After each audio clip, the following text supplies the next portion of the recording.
Okay. இவர் எப்படிப்பட்டவர் sir Akash Bhaskaran? ஏன்னா திடீர்னு வராரு, இவ்வளோ படங்கள் பண்றாருன்னும் போது அவர் மேல ஒரு டவுட் வருது. இடி போறாங்க எல்லாம் ஓகே.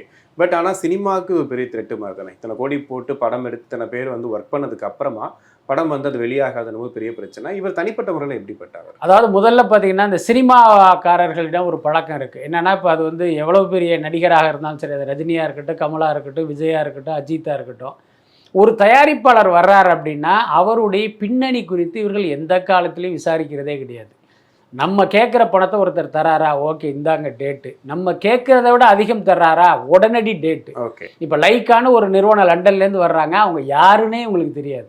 ஆனா, நீங்க வாங்குற படத்த விட அதிகமா தர்றேங்கமே, உடனே கமல், ரஜினி, விஜய், அஜித் எல்லாரும் விழுந்தடிச்சுக்கிட்டு அவங்களுக்கு போய் டேட்ட குடுத்தாங்க. கிட்டத்தட்ட இந்த மனநிலை வந்து ரொம்ப காலமாவே இருக்கு. அந்த மாதிரி தான் ஆகாஷ் பாஸ்கரன்னு ஒரு நபர் வர்றாரு.